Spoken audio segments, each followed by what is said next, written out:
Folks, I've caught up with ACH. ACH has been my friend now for close to about 2 years, right, sir? Ever since I saw you in, Waco. well, I saw you at Temple. Temple. Yes, Bloomingfest. What got you started in the world of professional wrestling? What made ACH decide, I think I'm going to be a wrestler? The love of the sport.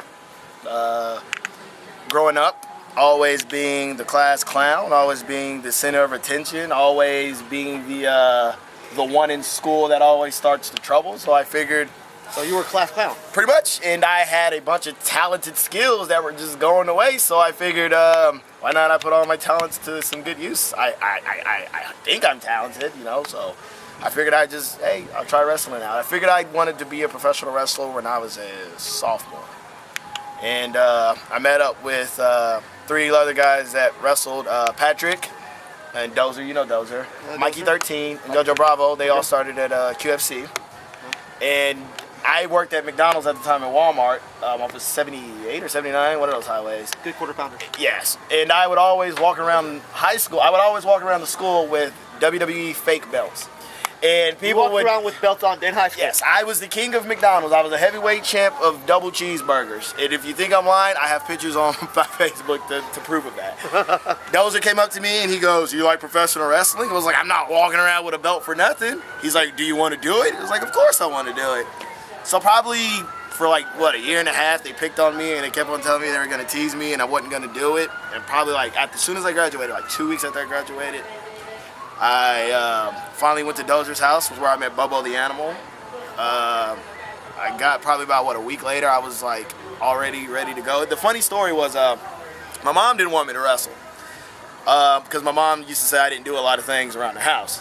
So Bobo, in order for him to get me in wrestling, I had to cut the grass. He made my mom a promise that I would do all my chores around the house. So he told Dozer to come to my mom's house in Huddle, Texas, and help me cut the grass. Front and backyard. I keep hearing my name. And about that cutting grass, don't you sell me $20? No, I don't. It wasn't usually you did it to get me in professional wrestling. So if it wasn't for this man helping me cut the grass, I would be in professional wrestling. And that is fair enough. That is legit the truth. Fair enough. Which wrestler did you watch that actually made you want to do it? The first wrestler I started, you can say, I guess, appreciating him for his job was Val Venus. Val Venus? I was always just in and out of wrestling. I always loved wrestling. I never really, knew the inside. So to me, I just loved it. I didn't care what it was. It could be the Brooklyn Brawler for all I care. I was just watching wrestling. I didn't care. But when I got serious, when I knew I really wanted to do it, the guys I studied were the guys that were really big at the time. To me, it was Kurt Angle, Shelton Benjamin, Chris Benoit. Shelton Benjamin. Yes, Shelton Benjamin. Everybody Shelton knows. Benjamin, Charlie yeah. Haas. Just those guys. Brock Lesnar. Of course, I'm no Brock, but those are the guys I appreciated. Just everyone. Triple H. I was a big fan of everybody. I didn't discover indie wrestling until probably about 2 years after my indie career. That's how bad it was. Man. I just discovered the late 09 what Japanese wrestling and ROH was. That's how much most guys that get into wrestling, they imitate their favorite wrestler that they grew up watching. But I didn't have the pleasure of growing up watching wrestling like some others. So when I came into wrestling, it was like jumping into wrestling with a leap of faith. So I was just grabbing all these ideas that I was just watching on TV, or ideas that I did in high school, or just ideas that I just randomly wanted to do. So I was just like, ooh, a kid in the candy store just grabbing everything. And just I want to do this, I want to do this. The first gimmick I ever did was Shelton Benjamin type gimmick. It was the All-American ACH. I was going to discuss about your gimmicks, but go right ahead. Oh, okay. I was the All-American ACH. I was a big Shelton Benjamin, Kurt Angle fan. And then after that, I wanted to challenge myself because I felt is it the red, white, and blue that's getting me cheered, or is it the ACH that's getting me cheered? So I switched to the purple and silver, which everybody remembers that. Switched to purple, silver, then I was the explosive ACH. Rocket? Yeah, Rocket, yeah, of course. Oh, man, I missed that. And then you look very professional. after the Rocket thing died down, I felt like it didn't get any momentum. Went through some really bad things in my life, and talking to Showtime, Talking Shoot, to this Showtime. is a shoot. Okay. This is a shoot. He would always tell me, "You got to reflect your real life off of wrestling." Like with like Eminem, he doesn't try to he doesn't try to pistol people off. Like he just pisses the people off. Like me, bro. Like I just go out there and I just cut a promo and they just get mad, bro. And I would like listen, but I never understood anything until you like experience it for yourself firsthand view. So I took the whole Last Dragon thing, and it's a metaphor for my rebirth in life, because I took a whole angle. So I felt like I was the last of anyone in my family to do something great. So I turned into the Last Dragon. If you're familiar with the movie, Sho'nuff was the big bad guy. Vanity was the love of his life. So wrestling is the love of my life, and I feel like all the dirty politics and all the mean games is Sho'nuff, and I'm the Last Dragon. I feel like I'm the one that's going to stop all this bad. I mean, I know it's a long way to go, but that's what I feel like I'm doing. So I just reflected my life off of, professional wrestling, and I just went off of that, and ever since then, it's been genuine. That's where the whole Glow of Texas came. Everybody's always like, oh, I want to be the best in Texas, and I want to be this and this, and I'm just like, look, bro, I just want to stand out in Texas. That's all it is. Before I forget, coming in, like I said, I didn't grow up watching wrestling, so I didn't really know anything, the Free Birds, none of that. Living with Danny Donovan for 6 or 8 months out of my life, I had to watch tapes, study film, watch stuff, because not to say that it was bad, but I learned so much. Yeah, I give him everything and ready. Well, I heard Living with Danny, though, he puts on DVDs of guys in headlocks for like an hour almost. You know what? Is that true? You know what? Those tapes made me the man you see today. That's the truth. Those tapes, everybody that's come across my paths in wrestling, I give them so much props. You, Mama Sign, your sister, Angel Eyes, Nico, Danny, Showtime, Tony here, Ryan Genesis, everybody, Jake is, Biz, Darren, ACW, hell, even CW. Shut up. Everybody, man. So, I mean, Did he give him credit? I just like, I appreciate everybody. You left out somebody. Most important person. Glow Jr., of course. Come on, man. I got this. So, everybody that's ever crossed my path, Rudy Russo used to help me do push-ups because I couldn't do push-ups. That's a shoot. Mr. B, Bobo the Animal, everybody, man. Everybody. I feel like everybody gives me so much because they see so much into me, and they know whenever I go out there or whatever I do, they just know I'm not going to forget them when I'm along my way. So, that's how I do it, So, I don't wrestle for myself as an individual. I wrestle for all of you. I wrestle for everyone. Well, Mom, everyone. I was talking to Just Willie, and Just Willie mentioned that, and I agree, one of the best matches I've ever seen you in was Just Willie and ACH. Y'all had good chemistry together. Y'all, the charisma, y'all worked off each other very well. The match just kept flowing and flowing. There wasn't a dull moment in it. Who else have you actually had moments like that? I know you had a good one at ACW with Tozawa. Tozawa!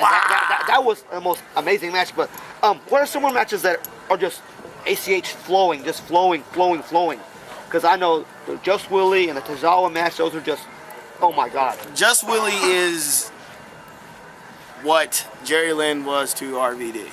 That's what he is in my head. You might not think of that or that way, but that's what he is to me. Whenever someone says Just Willie versus ACH, I instantly know it's either going to be continue. It has possibility of being match of the night, or just being that match that everybody's going to go home and remember. For a fat guy, he can move, which is scary. So I hate it because I do a Pele kick. He wants to do a Pele kick. He just needs to be confident in himself. He always. But other matches, Robert Evans, of course. Pierre Abernathy, I just totally botched Yes, his you name. did. Pierre Abernathy. Yes. Jake Spliskin. Wow. All those matches with that freak. And that was a good match. But you got that first one you had with him. He dedicated to my mom because she was in the hospital then. Yes. And that was the most. December. That was a nice match. Yeah, he murdered me. I gained his respect. Chase Stevens, yes. Chase, my matches with Chase. All the matches with Chase. Let's say Robert Evans. Have you ever had a bad match? Yeah, those happen. There are no matches, bro. No, especially me. But is there one that sticks out in your head? I fucked that one all up. No. Well, see? Then you haven't had one. So Shannon, what is in your cooler? Yes, sir. I've had bad matches, but Should be right on the side on the door. thanks Dale, you douche. We love you. Yeah, but I've had bad matches. I've had bad matches. I just don't want to ever, exploit those people that I've had those matches with. But every match that I have, I rewatch it and I think to myself, oh wow, this is horrible. But so. Work. What? Can you not see me? Is it too dark? Am I wearing all too much black? That's what she was saying. Awesome. Awesome. What does the future hold for ACH? Where do you see do you see yourself actually making TNA and WWE? Is that an actual goal for you? That should be a goal for everybody. That takes it. Well, there's certain people it's not gonna make it.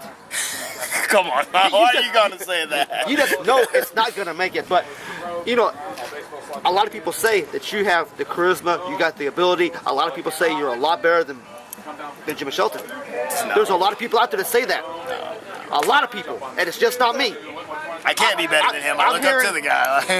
I am hearing from people, up top that actually book you on certain shows that you, without your charisma, you got more charisma than he does. No, I love Shelton. I've never even met the guy. That's the match that I'm waiting. I don't even care about the match. Like, I just want to meet the guy. I just want to pick his brain for at least 2 minutes. Like, that's all I want to do. I'm not better than that guy. Hell, I do half his shit in the ring because I can't be better than the guy. So yeah, I can't be better than that guy. I mimic him. I take his, I do his stuff because I look up to him.